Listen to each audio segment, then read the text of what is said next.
अगर आप एक यूट्यूबर हैं, अगर आप इंस्टाग्राम, फेसबुक या एक्स यानी ट्विटर पर कंटेंट बनाते हैं या फिर किसी भी डिजिटल प्लेटफॉर्म पर अपनी आवाज़ बुलंद करते हैं, तो यह वीडियो आपके लिए ही है। क्योंकि 17 नवंबर 2025 से पहले जो कुछ भी आपका अधिकार था, अब उस पर सरकार और यूट्यूब दोनों ने अपनी पकड़ मजबूत कर ली है। नई पॉलिसी आ गई है, नए कानून बन गए हैं और अब फ्री स्पीच और डिजिटल रेगुलेशन के बीच की लड़ाई शुरू हो चुकी है, पूरी तरह से कानूनी जाल में फंस चुकी है। कानून टीवी आज आपको विस्तार से समझाएगा कि क्या बदला है यूट्यूब की नई नीतियों में, भारतीय कानून इसके पीछे क्या कहता है और 17 नवंबर 2025 के बाद हर कंटेंट क्रिएटर को किन कानूनी खतरों से सावधान रहना होगा। तो चलिए शुरू करते हैं डिजिटल फ्रीडम बनाम डिजिटल लॉ की ये असली कहानी।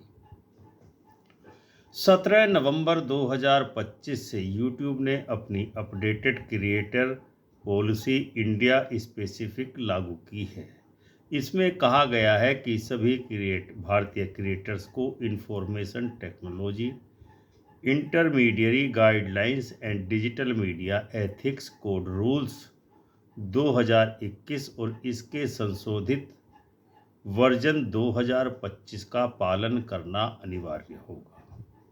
इसका सीधा सा मतलब ये है कि यूट्यूब अब भारत के डिजिटल कानूनों के तहत पब्लिशर की तरह माना जाएगा, न कि केवल एक प्लेटफॉर्म के रूप में।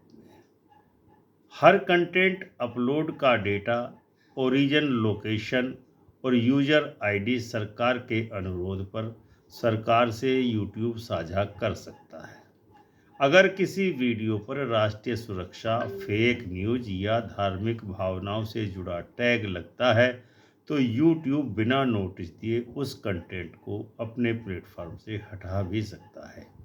इसका मतलब सीधा सीधा ये हुआ कि फ्री स्पीच का हक अब यूट्यूब टर्म्स और भारतीय आईटी कानूनों की दया पर निर्भर करेगा। भारत सरकार की नई गाइडलाइंस क्या हैं?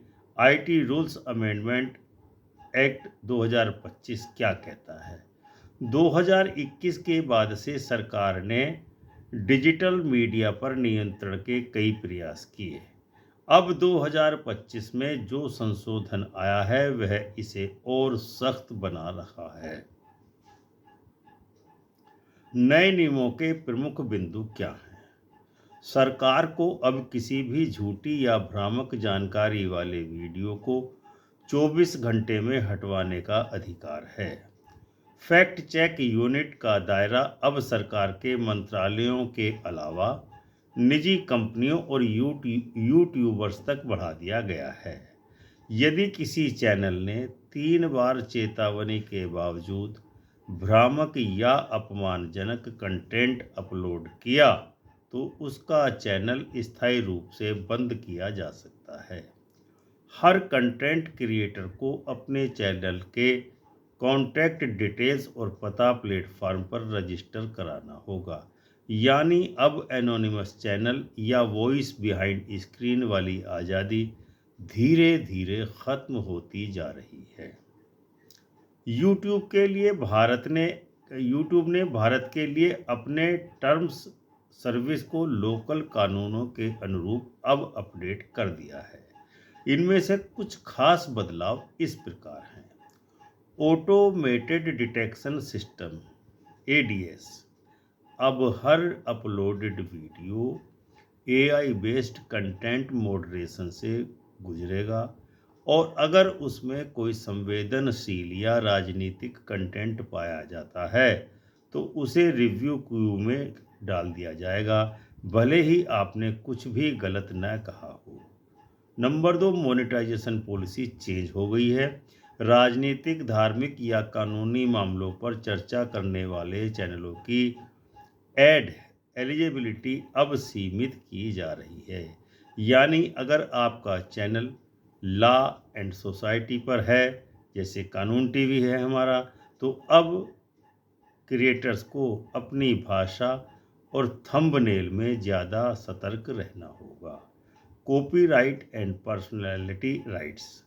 एआई जनरेटेड या किसी व्यक्ति के लाइकनेस पर आधारित वीडियो जैसे डीप फेक या मिमिक्री अब कॉपीराइट वायलेशन के साथ साथ पर्सनैलिटी राइट के अंतर्गत अपराध माने जाएंगे।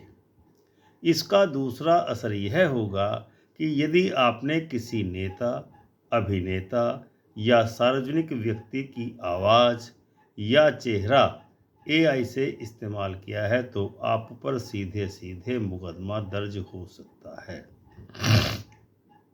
सुप्रीम कोर्ट और पर्सनैलिटी राइट्स का नया फैसला इस विषय में क्या कहता है? 2025 में एक महत्वपूर्ण मामला आया सुप्रीम कोर्ट के समक्ष। अभिषेक बच्चन एंड ऐश्वर्या राय बच्चन बनाम गूगल एंड यूट्यूब, जिसमें सुप्रीम कोर्ट ने कहा कि किसी व्यक्ति की पहचान, आवाज़ या चेहरा बिना अनुमति के उपयोग करना उसके व्यक्तिगत अधिकार यानी पर्सनैलिटी राइट का उल्लंघन माना जाएगा।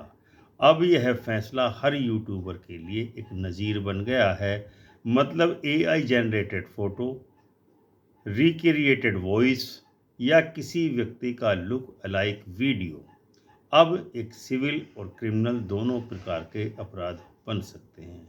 यानी 17 नवंबर के बाद अगर आपने किसी मशहूर व्यक्ति का नाम, आवाज़ या चेहरा इस्तेमाल किया तो यूट्यूब आपको कॉपीराइट प्लस पर्सनैलिटी वायलेशन में हटा सकता है और केस सीधे अदालत तक जा सकता है। क्रिएटर की जिम्मेदारी क्या होगी? अब liability of content creator. Content creator की अब लायबिलिटी क्या होने वाली है ये तय कर दिया गया है। पहले कहा जाता था कि यूट्यूब एक प्लेटफॉर्म है जिसके लिए यूट्यूब किसी भी क्रिएटर के लिए जिम्मेदार नहीं है, यूजर है। लेकिन अब कानून कहता है कि प्लेटफॉर्म और यूजर अब दोनों ही ऐसे कंटेंट के प्रति जिम्मेदार होंगे। नई जिम्मेदारियां क्या क्या दे दी गई हैं? कंटेंट को अपलोड करने से पहले स्रोत की जांच करनी होगी। कोई भी संवेदनशील या कानूनी मामला उठाने से पहले उचित दस्तावेज या संदर्भ देना होगा। ओपिनियन और फैक्ट में फ़र्क स्पष्ट करना जरूरी होगा। इन स्पॉन्सर्ड कंटेंट के लिए पेड पार्टनरशिप टैग अनिवार्य है। अगर आपने ऐसा नहीं किया तो यह मिसलीडिंग एडवर्टाइजमेंट या डिसेप्टिव कंटेंट के तहत अपराध बन सकता है। अब बड़ा सवाल ये है कि क्या 17 नवंबर के बाद यूट्यूब पर बोलने की आज़ादी ख़त्म हो जाएगी? जी नहीं, लेकिन अब वह आज़ादी नियंत्रित यानी रेगुलेटेड फ्रीडम हो जाएगी। अब हर वीडियो, हर थंबनेल, हर बयान कानूनी फ़िल्टर से गुजरेगा। इस बदलाव के कुछ परिणाम भी होंगे। विवादास्पद विषयों पर चर्चा करने वाले चैनलों की समीक्षा बढ़ेगी। राजनीतिक व्यंग या सामाजिक आलोचना पर स्ट्राइक आने की संभावना बढ़ जाएगी। चैनलों को अब कानूनी सलाहकार की मदद से स्क्रिप्ट तैयार करनी होगी। पत्रकारिता और यूट्यूब के बीच की रेखा और धुंधली हो जाएगी। आपके लिए सलाह क्या है? अगर आप एक कंटेंट क्रिएटर हैं तो इन 5 बातों को तुरंत अपनाना है आपको। वीडियो अपलोड करते समय अपनी स्क्रिप्ट में स्रोत जोड़ें। अगर आप किसी कानून, केस या घटना का जिक्र करते हैं तो नीचे उनका कानूनी संदर्भ अवश्य दें। एआई कंटेंट का प्रयोग सोच समझ कर करें। किसी की आवाज़ या चेहरा बिना अनुमति के इस्तेमाल न करें। फ्री स्पीच की सीमा समझें। आलोचना करें लेकिन किसी का अपमान नहीं करना है। मोनेटाइजेशन के लिए न्यूट्रल कीवर्ड्स अपनाएं जैसे legal insight, judgment analysis, policy update और इससे यूट्यूब एल्गोरिदम आपको सुरक्षित रखने का काम भी करेगा। कानूनी सलाह लें। अगर आपका चैनल तेज़ी से ग्रो कर रहा है, बढ़ रहा है तो किसी मीडिया वकील से परामर्श अवश्य करते रहें। तो साथियों, 17 नवंबर 2025 सिर्फ एक तारीख नहीं है, यह डिजिटल इंडिया के कानूनी युग की नई शुरुआत है। अब यूट्यूब पर आवाज़ उठाना आसान नहीं रहेगा, लेकिन समझदारी से, सबूत के साथ और कानून के भीतर रहकर आपकी आवाज़ और भी प्रभावशाली बनने वाली है। कानून से लड़िए नहीं, कानून से डरिए भी नहीं, लेकिन कानून को समझिए, क्योंकि जो इसे समझता है वही डिजिटल युग में सुरक्षित और सफल रह सकता है। अगर आपको ये जानकारी उपयोगी लगी हो तो इस वीडियो को ज़रूर शेयर करें, लाइक करें, ताकि हर क्रिएटर को 17 नवंबर के बाद आने वाले कानूनी बदलावों की जानकारी मिल सके।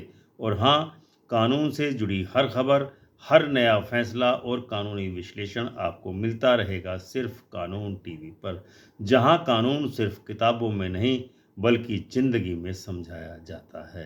तो दर्शकों, चैनल को सब्सक्राइब जरूर करें, बेल आइकन का बटन दबाकर ऑल का ऑप्शन अवश्य चुनें। मिलते हैं किसी अगले ऐसे ही ज्वलंत मुद्दे को लेकर या जजमेंट को लेकर। तब तक के लिए जय हिंद, जय भारत, जय संविधान।